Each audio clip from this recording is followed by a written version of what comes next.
Mama say, mama sound the makusa. Mama say, mama sound the makusa. Mama say, mama sound the makusa. Mama say, mama sound the makusa. Mama say, mama sound the makusa. Mama say, mama sound the makusa. Mama say, mama sound the makusa. Mama say, mama sound the makusa. Mama say, mama sound the makusa. Better than I thought it might, but you must stop. There's no way the delay's that long. There's no delay in the world big enough to cover that. This is the Russell Brand podcast. With me now, digging up the grave of a beloved entertainer, is Matt Morgan and Mr. G, and what a journey it's been. I'm still in Vancouver. There's a time delay, but not big enough to justify what's just happened. I just think you've got no rhythm. I've got rhythm, baby. I've got rhythm all over the place. I mean, but like the Mama say, what is that? I mean, that's that bit where he's dressed up as a king with Eddie Murphy, isn't it? No. Well, what was it then? Want to be starting something. Oh, right, so it's very early, off the wall. Yeah, no, it's Thriller, Thriller. Relatively normal Michael Jackson. When it was okay to like him. I reckon if you just, one person just started doing that in a train station, I reckon you'd get quite a few people join in. I think you'd be taken to the Maudsley Mental Hospital. I think you'd all of you would go. They wouldn't know who started it. OK, the whole carriage is going to Maudsley Mental Hospital. We can't see who's the instigator of this ridiculous craze. But, Matt, this kind of reclamation of public spaces through art is the very kind of situationist movement we need to get behind. People singing, people reclaiming the anodyne, sanitised public space and making once more humanity and freedom paramount in our experience rather than this watered-down, diluted, powder-packed experience of being human. I've got an email here from a young man called Alex. He's 26 and a half years old. He says, Russell, Matt, Mr. G, exploring where you shouldn't is already catching on. Well, that's my teenage years covered in a line. I work on the top floor of one of the tallest office buildings in London. We have security and reception, swipe passes to get through lifts, key codes for every floor. I returned from lunch today to find a strange man standing at my desk. He was in his 80s. He carried a walking stick. He was staring at the river. I asked him if he was okay. He apologised for being there illegally and explained he just likes to find good views and he'd be on his way soon. That's pretty good. He stared out for a few more minutes, then got on his way. I don't know who he was or how he got in. Maybe this guy speculates as to whether or not that man was a time traveller from another dimension. That's what Alex is saying about the simple act of an elderly man reclaiming public space. Do they have more right to put up these adverts than we have to put up graffiti? Do they have any more right to put up these tall towers than we do to build sort of Ewok villages in the middle of London? All these questions and more will be answered over the next 45 minutes, and at the end we're going to have the galling spectacle of Matt Morgan interviewing a credible feminist, Laurie Penny, the New Statesman writer. Why aren't you doing any interviews? Right, Why don't you interview Laurie Penny? This is my Penny Red, she's known as credible feminist. This is going to be big for us in the feminist world. First reason, right? I've got a woman here who's probably a feminist. Are you a feminist? She's a bloody feminist. I've got a feminist stood here. There's a bloke here. Are you a feminist, Kai? Most certainly. There's a feminist man and what's your name, mate? Nikki's a feminist woman. I'm surrounded by feminists of both genders. A feminist woman, no less. Don't try and be all like, I'll call mate, I'll say that to a bloke or a bird, don't worry. Bloke, bird, mate. None of that, no more darling and love, no more of my boissy 1980s personality, Matt. Listen. Oh, no, this is a new old Russ preparing for the Penny Laurie. I think she might have a go at me. That's why I'm worried about it. Why don't you do the interview? Wait, look. What happens when I interview them is they sound disappointed that it's not you. Yeah. So first of all, I've got to deal with that. Right?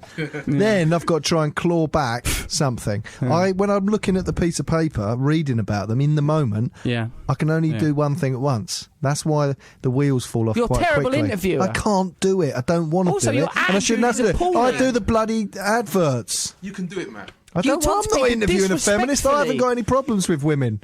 Oi, I ain't got no problems with women, you bitch. You discredited me. You've discredited me for the last time. You need to talk to her to make your case.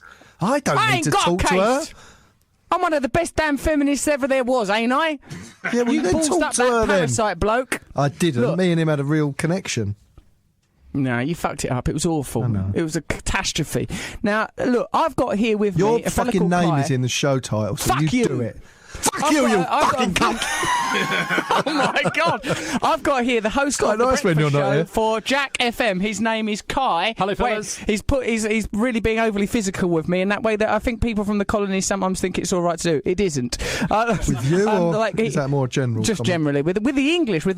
I'm here with Kai. He's the breakfast show host for Jack FM. He wants to do an interview with me. I said the only way he can possibly do it is if it's squeezed into this podcast that we do on Audio Boom, sponsored by a variety of people, whether it's Underpants FM or Squarespace.co.ufm. So Kai is here to do an interview with me. So for the next 3 to 5 minutes, is it all right with you, Matt and G, if Kai and I do this thing together? Yes, we've sat through acupuncture and everything else you have going on.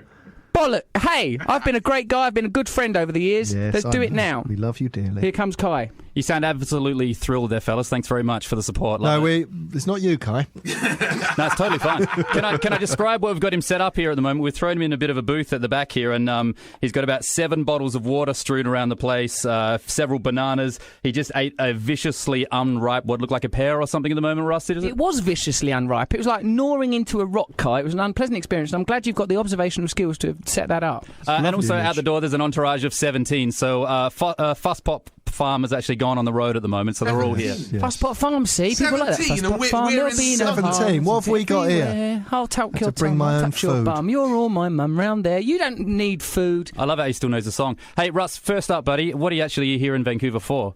I'm here in Vancouver making a film called Army of One, directed by Larry Charles, starring Nicolas Cage, with supporting acting by me. That's why I'm in Vancouver, I believe, because it's a city that provides tax breaks. Inadvertently, the other day, I ran into a protest for United Iraq, and when they saw me running along, they went, "It is the American actor, Russell Brown. Come here, take the microphone." And I had to give a little speech about a unified Iraq while I had really bad jet lag, and I don't know what a unified Iraq means. I just confidently said it was probably good. Give us about 10 seconds of what you did say then, just in case. Hello, I'm a bit tired. I've just got off of a long flight, but I admire your courage, and I see that we're outside here, the United States consulate in numbers of up to 20. And to this tune, the people of Iraq, bold people, Arabian people, in Allah's name will rise again. And once more we shall reclaim from the great Satan the heights of nobility. God bless you, my brothers. And so it went quite well. That's wonderful. God, that's funny. Just to know, also, you are Don't just press all the switches. This is going on a Canadian breakfast show, Matthew. What? This is going on a Canadian breakfast show. Let Kai do his interview. Don't touch any more switches. I've actually got something we can all join in here. Because you've got 3 of you here, you can actually all have some fun with this, okay? You can all jump in as soon as you quite possibly can. This is Know Your Co-Star, because you're actually going to be on with Nicolas Cage, right? Do you know much about the guy at all? Or? I know everything there is to know about Nicolas Cage. There's no question you can ask me which I won't answer correctly. All right, here we go. You can all jump in first here. Nicolas Cage once paid $276,000 at an auction after winning a bid. Lisa Marie Presley. Incorrect. The answer's dinosaur, but you might get an answer to the one coming up. Number 2, Nick Cage has owned several of a certain type of home. Castle. Caravan, mobile home. Castle is correct. Well done. In fact, How did you know that? Oh, me and Nick, we go back. Hanging out. We both like our history. good mates. He actually owns Midford Castle in Somerset. You've been past. Did you actually put a bid on that one as well, Russ? Or The Mitfords, like the famous Mitford sisters, who during the Nazi times somewhat supported the old Nazis. Or a couple of them did. I think one of them married into... They're a famous group of sisters, the Mitfords. And I like them particularly because the word Mitford sounds like an elegant aristocratic vagina. Because he didn't know castles, he has to go, I do know things. I know things. Mitford, I know. last one, Russell. Nicolas Cage's last name at birth is the same as a famous Coppola, American... Francis Ford Coppola. Well done, he's actually won it. Way to go. Last thing I want to ask you before I jump off and let you do the rest of your show. Ooh, you've got a lovely large chest there, haven't you? He's been I'm working being on touched that. up. I'm being Christ, abused what's in the happening booth. If over I was a there? woman now, that would have been a sex offence. Large sextorials. I've given you a bed for this bit. Okay, let's use this as a bed car. You're a proper DJ. Okay, cool. We all love you over here at the moment, Russell, and you're so well educated and Turn it articulate. down. It's too high in the mix. You can do what a lot of people cannot do, which is make a dull topic interesting. So for the next 1 minute, you must speak interestingly about gravel. Gravel is interesting because if you think about the gravel outside my window, it's old molten lava that's grown into balls. And as I felt it underfoot the other day as a raven swooped down attacking me, after it had been in an aerial onslaught against a seagull. I thought, what is this beneath my feet? This ancient volcanic rock now touching my tootsies, doing a kind of immediate reflexology on me. Would it matter if they were smaller particles or great boulders or meteors from space? Even the rock we stand on now, the Earth itself, was once from space. Here we are, infinite in the infinite. Nitrogen, hydrogen and oxygen, the composite parts of everything we breathe and touch and eat and stand on. So in a way, we're all gravel. Gravel is all around gravel, us. not gabble. Either way. So that was about a minute, wasn't it? And plus I won the Nick Cage quiz. Yes, he did, so that's 2 from 2. And not many people can so eloquently talk about gravel, but then turn it into a conversation about a seagull taking a shit, so thanks very much. The seagull didn't even take shit. But Kai, thank you very much for coming on our show. I hope, did you get everything you needed? Absolutely. Thanks, fellas. Have a great day. Hey, thanks, Kai. Is there anything we could be promoting? Oh, yeah, listen to our thing on Audio Boom. If Yep. you're a Canadian. Go for it. Give us the address and everything. It's on Audio Boom. I don't know any more Upload than jingles that. and That's probably- audio messages to the Russell Brand channel at audioboom.com and email Russell and Matt at audioboom.com. Well done, Matt. That's the most professional thing you've ever done. Love it, boys. Thank you.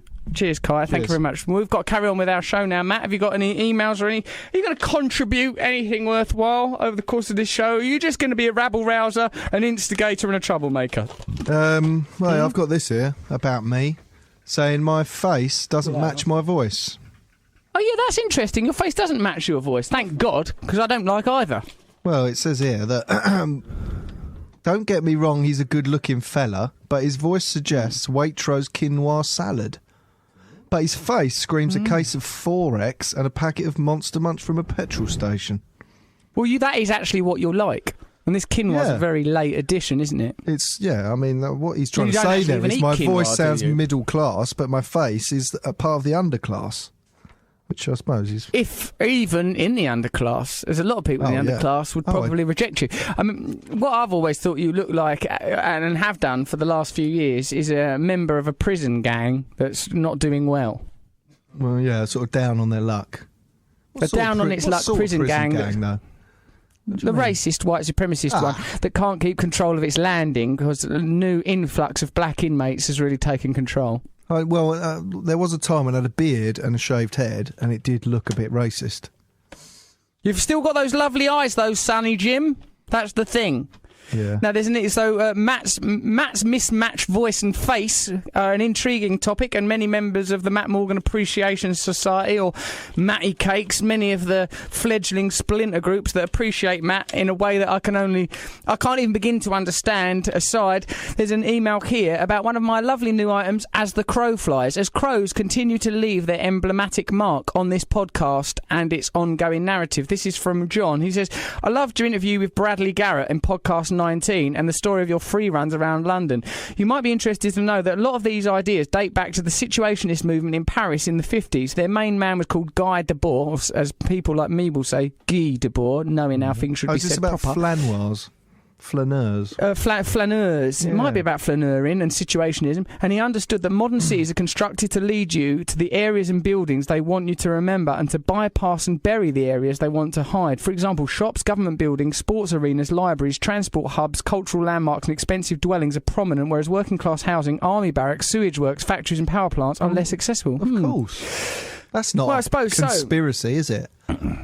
Hey, there's a secret thing stopping us going to the sewage works. Instead, it's taking us to Wembley Stadium, man. It's the government keeping us down, man. I'm trying to get to these sewage works. I keep ending up at the football matches. Well, that's stupid.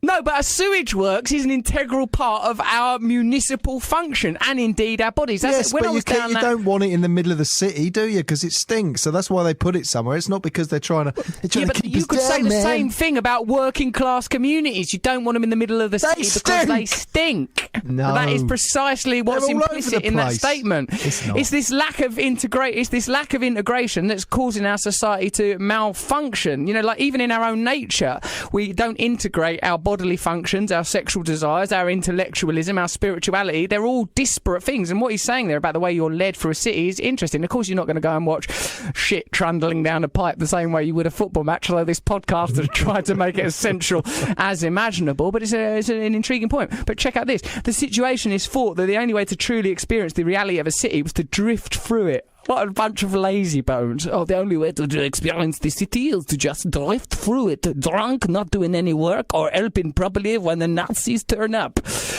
With no plan or agenda. They simply met at randomly chosen spots and set off. The only rules were that they did